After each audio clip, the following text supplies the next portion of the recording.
Hello. Today is the last day of February in 2022, and I want to give a brief talk today about a talk I'm going to be giving at MIT tomorrow. Let's see if this interests everyone. I'm Matthew Kahn. I'm sharing my screen.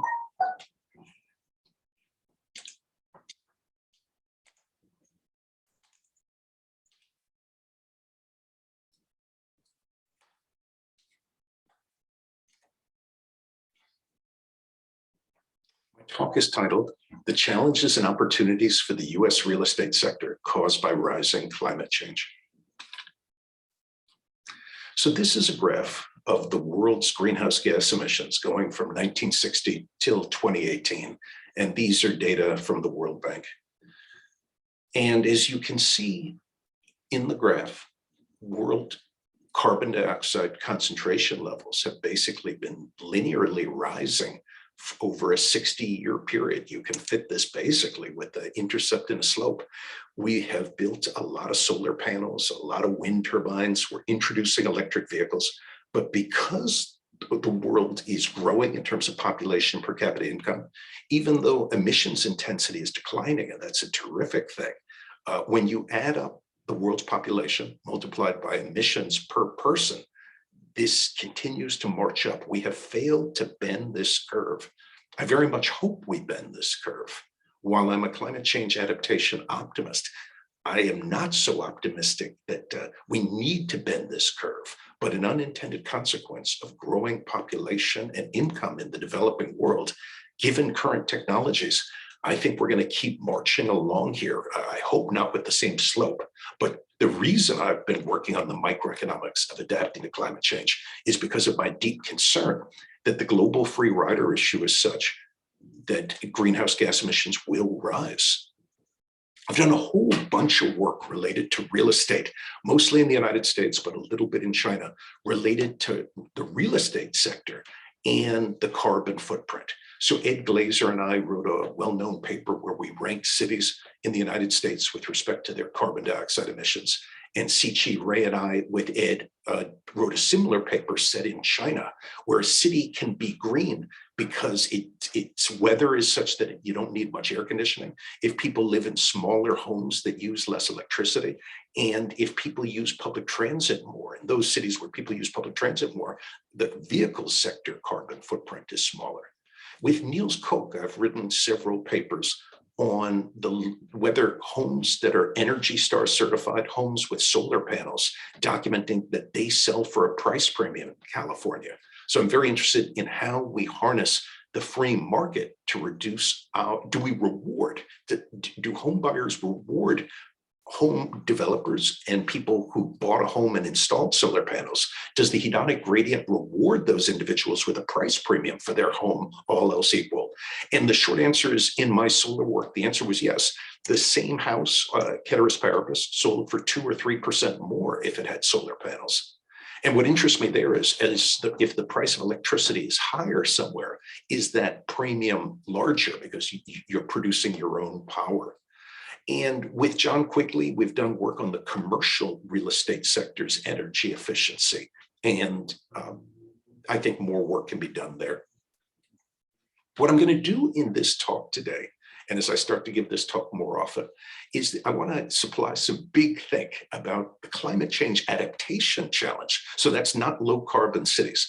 By climate change adaptation, I mean, I believe, and I'm deeply worried, that Mother Nature is punching us harder and harder, but we are not passive victims here. And the real estate sector is this long-lived, durable capital. How we build our cities, where we build our cities, and the materials we use all play a role in how we defend ourselves from Mother Nature's punches. I think that Jeff Bezos will figure out how to adapt to the new challenges he faces over the rest of his life. But what about the rest of us? What about middle-class people? What about poor people? What about poor people in the developing world? What do we know about how cities and how real estate mediates the impact of weather shocks? Given that we live, work, shop, play, and often own durable real estate, we need to understand and anticipate how the real estate sector will be affected by climate change. A theme in my work is that we're not passive victims. So how, as forward-looking individuals, we don't have perfect foresight, but returning to ideas under rational expectations, economics, how do we configure the rules of the game to maximize the chances that all of us, both rich and poor, are able to adapt to the new risks that we have collectively unleashed by releasing so much greenhouse gas emissions? So the starting step in my research is I don't believe these mechanical climate damage functions. So this is a graph. And of course, William Nordhaus deserved his Nobel Prize in economics for starting this literature. It sort of amazes me how many people continue in this tradition of, so this is a geometric representation of the climate damage function. So you have some thought experiment of relative to the pre-industrial world measured in Celsius as one indicator of climate change. As the world grows warmer, what is the damage done to GDP, to our macroeconomy? And the way Nordhaus and his followers study this is by saying, relative to if there hadn't been climate change, if the temperature change had been zero, what do we lose? What's the damage to GDP? And so you see, if we took this seriously as science, like that blue line is saying that if the world heated up by 5 degrees Celsius, that we would lose 1/3 of the world's GDP. These models play this Paul Revere role, but I don't believe these things. These are presented like laws of physics, when in fact in social science, basic microeconomic ideas matter. We, through the choices we make, determine the slopes of these functions. Why aren't these functions horizontal? Why does rising temperature cause any damage? Depending on the investments we make, where we choose to live, how we choose to live, determines these functions. So rather than just drawing some geometry, I want to get back to microeconomics. For a long time now, I've been working and publishing on the microeconomics of climate change adaptation. In an early paper from 17 years ago, I documented that richer nations suffer less deaths from natural disasters. We needed to unpack why. That was an important, in my opinion, correlation study that has been robust. In my work with Devin Bunton, we asked an interesting calculus question. What is the optimal durability of real estate if we're going to face more place-based intense shocks? A durable building has a higher fixed cost, but it has a longer life expectancy. If we know that we don't know how places like Southern Florida will be affected by climate change, should we be building buildings that last for 80 years? Or should we be building out of Lego and modular housing to be prepared to re-optimize as we learn? In my work with Dashwan, we studied an economy where, because entrepreneurs anticipate that there is going to be rising misery from extreme heat, entrepreneurs begin to invest in innovation. This is the induced innovation hypothesis, but focused on climate change adaptation. And we work out some results that the climate damage function, which in our case is the mortality rate as a function of heat, is attenuated because better and better air conditioners are induced. And the air conditioners are created by for-profit firms who anticipate that demand creates supply. In my ongoing work with Amin Wazad, we are studying how, with real estate, most people don't own it by paying for it with just cash. There's a whole mortgage finance industry of banks, insurers, securitizers, the government-sponsored enterprises. There's much work to be done of who bears the economic incidence of climate risk. If Matthew owns his home in cash with no loan, I bear the full incidence of new news. But if I have a high loan-to-value ratio for a place in southern Miami, and if I learn that it's going to flood, my default option may be in the money. If I default on that loan, does the lender lose money, or has that lender securitized that loan? Who ends up holding the bag? And why was that agent such a sucker? Why didn't those who owned my mortgage incentivize me to take precautions to better protect my asset, to lower the probability that I would default? So folks, the game is the game. Too much of the climate change literature has not been sophisticated about incentives and basic price theory. And that's what I've been trying to bring to the table. So what I want to do in this talk, I'm going to talk quickly. I'm going to talk about many ideas. I want to talk about key factors, both ex ante, and by ex ante, I mean before Mother Nature punches. And then ex post, after she's thrown a punch, whether it's Hurricane Sandy, whether it's an extreme heat wave, I want to talk ex ante and ex post. I'm going to talk about the following factors. Where do we build our cities? In the developing world, we're building them now. Even in the United States, we've built up Las Vegas and Phoenix pretty recently. Within cities, where do we build? That depends on zoning. That depends on our ability to use capital to build up high skyscrapers to substitute for land if land on higher ground is a scarce commodity. I want to talk about architecture and building materials used and this issue of durability again. I want to talk about ecology and urban planning of if a city like Houston starts to set aside more space as wetlands, how much does flood risk decline by? If we have a rural urban mode effect, will fewer people in California live in fire zones? How do we set up our rules of the game to reduce our exposure to flood risk, heat risk, and fire risk? Civil engineering is an under-researched topic, and the intended and unintended consequences of major projects by the Army Corps of Engineers. Self-protection. If you see somebody pay a lot for a home in a flood zone, what's your theory of that? Are they just a sucker? Or was that an idiosyncratic home that they loved relative to their next best alternatives? Why, as they use Zillow or Redfin to do their homework in their housing search, why didn't they do their homework on crime and school quality and proximity to Starbucks and walkability? Why didn't they do their homework on the fire risk and flood risk? Aren't we grown-ups? Before you make a multi-$100,000 investment, why don't you do your homework? We're going to talk about how it's getting cheaper. Valid pinpoint information is increasingly accessible to allow homeowners who know that they don't know what risks an area faces to do their homework. And in this emerging work from home economy, we're going to be even more footloose and have a wider area to search over. And I'll be talking about that at the end. Ex post, after a disaster occurs, how do we set up asset portfolios? Most people have most of their wealth in their home and are holding an undiversified portfolio. What if you could sell off shares of your house, like in what Andrew Kaplan and Joe Tracy have talked about in a shared equity partnership? Who bears the asset pricing new news of shocks, the hedonic pricing dynamic equilibrium, going back to my teacher, Sherwin Rosen? And who owns the mortgage on my home? And again, we talked about the default contract a couple of minutes ago. You will see that I'm trying to position myself as sort of a poor man's Julian Simon. The world is urbanizing. Cities all over the world face similar challenges of extreme heat. Of course, geography matters, but many, many cities featuring billions of people in total are facing extreme weather events.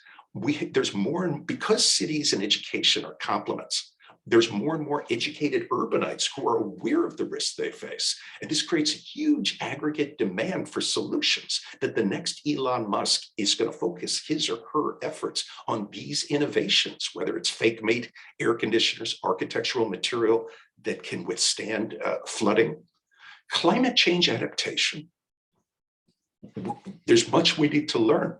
Once we have these blueprints for good ideas, these are public goods, and they can diffuse widely. The optimism of Paul Romer and his work that helped win him the Nobel Prize actually stands juxtaposed to Nordhaus's work. So I have written in my 2021 Yale Press book that there's a tension between Romer's Nobel Prize work and Nordhaus's Nobel Prize work. Nordhaus writes down a stationary climate damage function, while Romer shows a mathematical model of induced innovation that flattens that curve.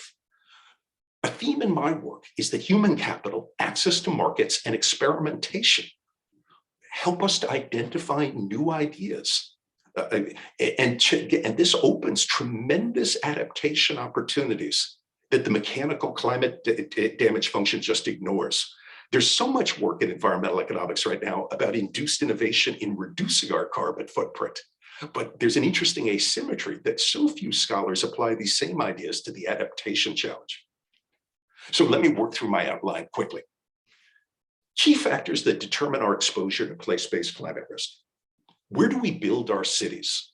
So Las Vegas is an example of a city we built up quickly. People will counter that, well, how do we provide water to such a drought city?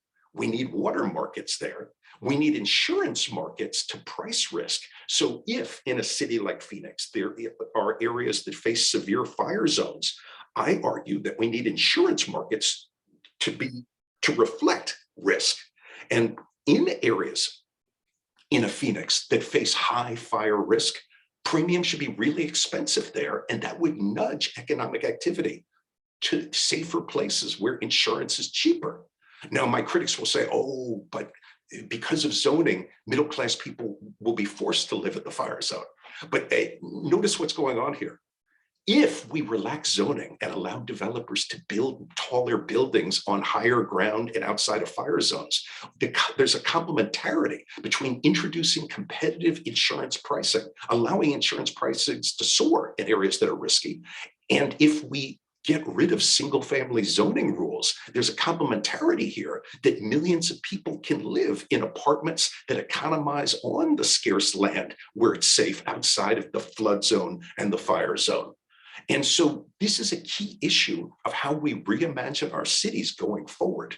Those who worry about climate gentrification, that only Bezos can afford a home in equilibrium on higher ground, are implicitly assuming that we continue to have single-family zoning and that we don't build tall buildings in safe places. And I reject that.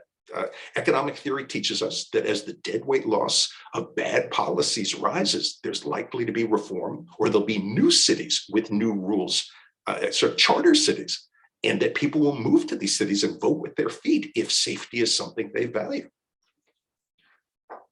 As I alluded to before, and I'll be speaking at an architecture school tomorrow, architecture plays a key role here. We need to learn about buildings, of how to naturally ventilate them. What are buildings that can withstand flooding? There's issues of building materials, architecture, and durability. I'm highly optimistic that because so many young people are so concerned about the climate change challenge, that they will do more than just invest in being activists and marching with Greta Thunberg. I actually think a more productive activity for young people is to think about what engineering jobs can be created and profitable and useful to society because of the climate change challenge. I'm 56 years old, and I've already chosen to lock in. I'm an urban and environmental economist. But there's so many young people today passionate about the climate change issue. They can help to reduce the costs of climate change and flatten the climate damage function if they invest their human capital in training in fields like what I'm mentioning today. We can better adapt to climate change if more young people invest their time and skill and passion in searching for solutions. An example is modular structures. Going forward, will we really build buildings that will last for 100 years that are irreversible and sunk capital? Common sense and basic investment under uncertainty says, if you know that you don't know what risks we're going to face, build with modular housing. So because modular materials, because you hold a reversibility option to unbuild that thing and drag those pieces to higher ground and rebuild the structure there. An example. So when I taught at UCLA, I had a colleague named Alex Hall, and he is a climate scientist. And within the Los Angeles area, he is using climate science models to predict the growth in days over 95 degrees across different areas in Los Angeles. So notice near the beach in my Westwood or in Venice Beach, it's not going to be a large number of hot days, but in other places like Eagle Rock, which is towards the east of downtown, the northeast of downtown, Eagle Rock is predicted to have, I can't do the math, a 29-day increase in the count of 95-degree days by the year 2050. So as you think about real estate in the year 2050 in Eagle Rock, if you're a developer, will you stop building housing there, or will you build housing that is better prepared for extreme heat? If you fail to build housing that is prepared for extreme heat, the revenue you're going to collect is low. An interesting question in a Ricardian model is, given that Alex Hall made this prediction about a decade ago, if we believe the efficient markets hypothesis, land value should already reflect this, and there will be comparative advantage. Those who want a cheap house and recognize that it faces extreme heat, they can move there. They're free to choose. Given that the house will be cheaper, they will have the extra income to install air conditioning. They might only live there 6 months a year and not be there during the summertime. In a free society, people who have information about the risks are free to choose on whether there's going to be self-selection and comparative advantage. People differ with respect to their risk preferences, their income, and with respect to their tastes. Somebody who loves to jog might not want to locate in Eagle Rock, while somebody who does plays indoor chess. Maybe Eagle Rock is the right place with a good air conditioner. Next factor. I already mentioned urban planning and natural capital. And we need to protect ourselves from the very real risks we're going to face of extreme heat, fire, flood risk. And of course, these risks are location specific. And we need this specificity. We need the climate scientists telling us for different zip codes what risks we face. A question that I have for ecologists is how much less damage would Hurricane Harvey have caused to Houston if there had been more wetlands there? Why weren't there more wetlands there? This comes back to zoning again, and where's the Nature Conservancy in collecting money from local property taxpayers to purchase pieces of land and to keep them as wetlands to absorb floodwater? In my 2010 Climatopolis book, I talked at length that the system of cities protects us.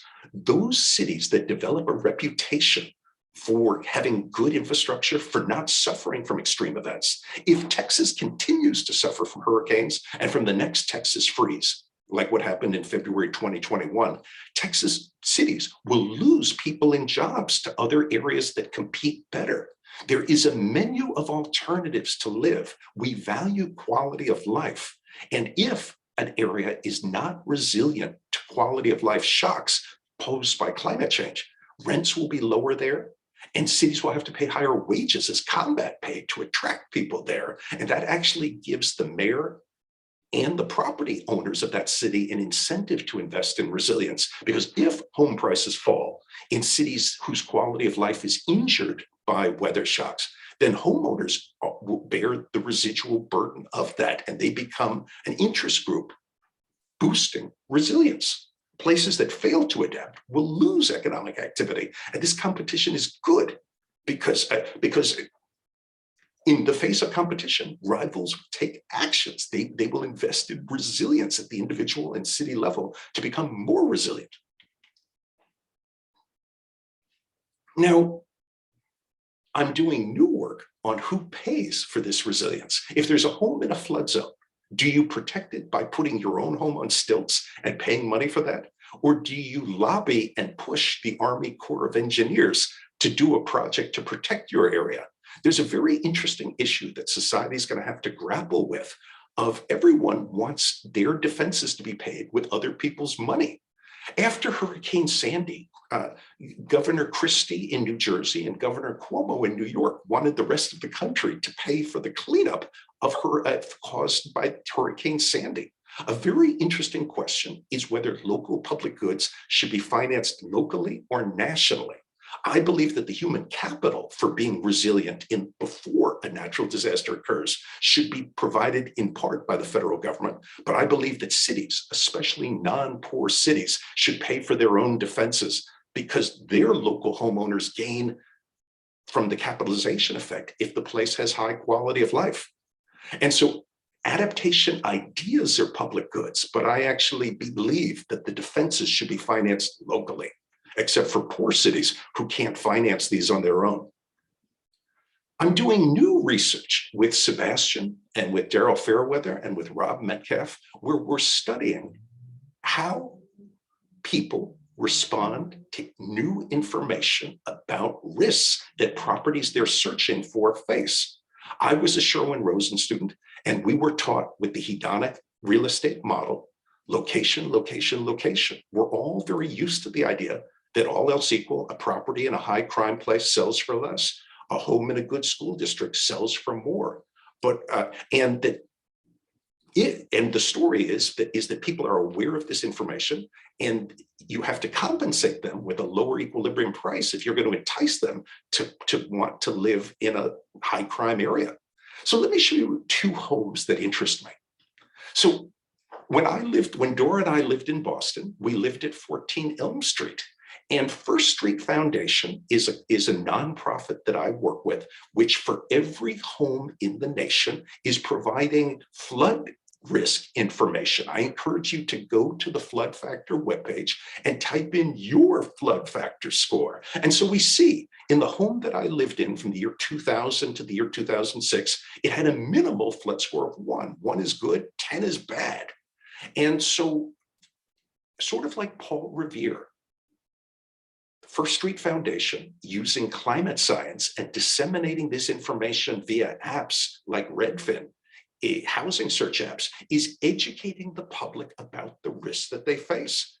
And buyers will incorporate this into their bidding decisions and their offer decisions.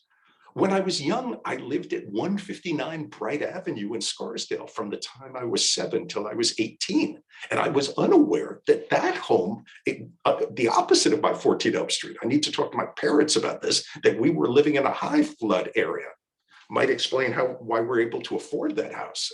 I'm kidding you. I think that we did not know this information at that time, and I don't think that this would have been capitalized into the price back in 1972 when we bought that house.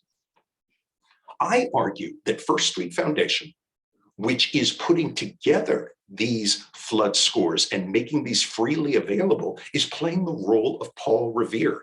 All American children are taught that Paul Revere played this wonderful role of alerting us that the British were coming and helped George Washington and the troops to prepare.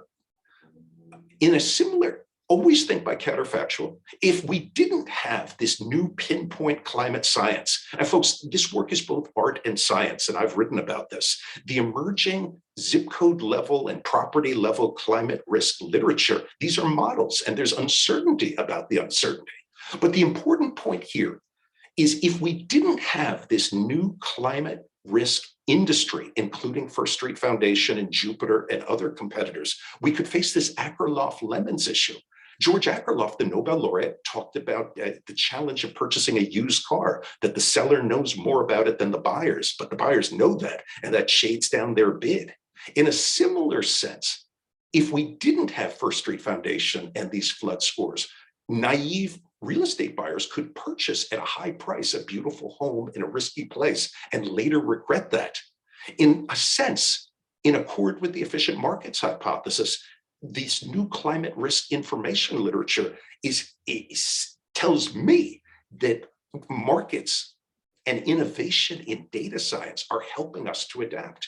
Researchers continue to estimate hedonic models of what is the capitalization of natural disasters into home prices, like this paper in the Journal of Urban Economics. There's many questions here that I don't have time to jump into today, but I'm more optimistic that as market efficiency, as participants in real estate markets going forward have more and more information about the risks, real estate developers will have incentives to build on higher ground and to build with materials that protect people, because nobody wants to face these risks. And real estate developers who anticipate that they can collect greater profit revenue for building homes in locations built with materials that are more resilient, they'll be more likely to do so. And due to learning by doing on the cost side, I believe that the costs are going to fall of building these structures as well. And this is free market climate change adaptation in the real estate sector. So I wrote a piece that generated some attention, and I give you a web link here. My mother was impressed that it came out on PBS. And here's a quote from my piece. Buyers rightly fear getting stuck with a lemon, whether it's a used car or a house that floods with every big storm. In the auto market, rating systems like Carfax help level the playing field. In the real estate industry, climate concerns are creating an opportunity for a nascent industry of climate risk screening modelers offering similar services for home buyers. Folks, this is how efficient markets come about, and we have no regrets. If you worry that a property you're looking at could flood, you could rent it for a while. You could build in some options such that you protect yourself and don't fully jump in. You could share that risk if one of these Kaplan-Tracy shared equity contracts exists. I don't think environmental economists have thought enough about how to use capitalism to structure the risks problem posed by climate change. Two more, and I wrap up.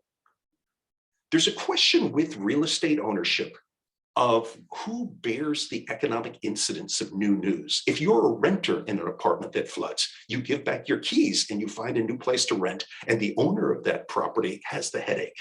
There's a very interesting question that I've written about of who is the adult in the room? When I talk about free market climate change adaptation, many people immediately start talking about Richard Thaler and behavioral economics and have sort of this Homer Simpson view of real estate buyers as fools.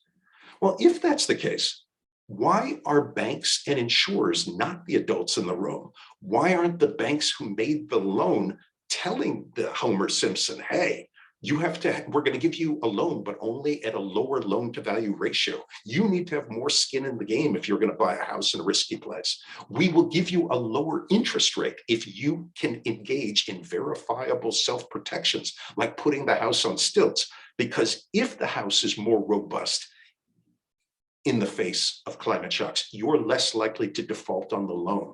So I think a very important theme going forward is how do we educate home buyers so that they acknowledge that the risks that Mother Nature is posing? California has these earthquake disclosure forms. Do we need some nudges where we see that home buyers understand and have no excuses to later ex post say, oh, I didn't know what I was doing? We need to be adults. We'll be better able to adapt to climate change if we are adults. If we understand the choices we're making and admit that we freely entered this trade-off. People want a free lunch. They want to purchase a cheap home. And if a disaster occurs, they want someone else to buy them a new home. I understand that other people's money point of view, but from my University of Chicago training, that does not work. I want to live in an economy where if you want to take a gamble, you need to understand the gamble you took. And then ex post, you bear the consequences. And if you don't fully understand those consequences, and if you're purchasing with insurance, and if you're purchasing with a mortgage, those other adults in the room can educate you and have a profit incentive to educate you. So folks, everything I've been talking about today is an extension of Gary Becker's work. Gary Becker taught me that each of us wants to be safe, comfortable, and have children who achieve their own full potential. We use our time and market inputs to produce these goods. When I think about the climate damage function, I come back to the Becker problem. And due to the slides I've quickly showed you today, this is the root source of my optimism. Ed Glazer did this calculation where he showed that the whole world can live in Texas. There are so many different permutations of where we can live on this big planet. As Mother Nature throws punches at us, none of the capital structures we build are infinitely lived. If they're modular, we can just disassemble them and drag them to higher ground. There are so many permutations of where we'll build our future cities, and we're urbanizing. If half of Montana were built up at Hong Kong density, you could put 1.5 billion people there. There aren't limits to growth of where we build our future cities. And so for those of you who are economists, I hope you see the link in 2022 between what I have to say and Robert Lucas's famous work from long ago. In the original Lucas critique, as government changed its rules of the game, for example, if there was a tax cut, the Keynesians assumed that people would just act as they always did and just keep consuming, and thus the tax cut would stimulate the economy. Lucas said, hold on. When the rules of the game change, and if people are aware that the rules of the game change, they're going to change their behavior. Folks, the point of today's talk is a new Lucas critique. In Robert Lucas's original work, government changed the rules of the game. In my setting, it's Mother Nature changing the rules of the game. And that forward-looking adults don't just follow rules of thumb. We're not Homer Simpson. That we forward-looking individuals in seeking to be safe and comfortable have strong incentives to do their homework about real estate. Folks, everything today has been about the United States, but these same topics need to be discussed in every country around the world. For those of you who read, here are my 3 books on this issue. The Climatopoulos book that environmentalists hated from 2010 that still reads very well. My academic 2021 book, Adapting to Climate Change. And soon, in April 2022, my Going Remote book will be published. Folks, my Going Remote book is a celebration that work from home is a silver lining of the COVID tragedy. I argue that work from home is an experience good, and that many of us going forward will not be working and living close to big cities. What work from home does is it unbundles where we live from where we work. And let me give an example. The United States has 3,000 counties. In a world where we have to live and work in the same place, we have 3,000 different choices of where we live. In an economy where we can live in one area and work in another area, we now have 9 million choices. We can live in one of the 3,000 counties and work for some employer located in one of the other 3,000. And 3,000 times 3,000 is 9 million. And so I'm increasingly optimistic about our adaptation capacity. And I want to end with a story. The Economist magazine contacted me about 10 years ago. They had read my Climatopolis book, and they had written a favorable review. And the reporter said to me, Matthew, can I ask you a few questions? And I said, sure. He said, do you agree that Wall Street in New York City is productive? I said, yes. He said, do you agree that Wall Street, where it's currently located, could flood? I said, yes. And he said, putting those two together, don't you agree that climate change through increasing flooding could destroy the financial sector in New York? I said, that's nuts. I said, Wall Street is a productive place, not because it's physically on Wall Street, but because it solves a coordination issue of skilled people want to be in close proximity to each other. But if Wall Street is threatened by climate change, Wall Street will reconstitute on higher ground, perhaps in Greenwich, Connecticut. The real estate owners in downtown Wall Street will lose as aggregate demand for commercial and residential real estate declines. But real estate on higher ground will go up in value. And so, folks, that's the key theme of why there's opportunities and challenges posed by climate change for real estate. Thank you.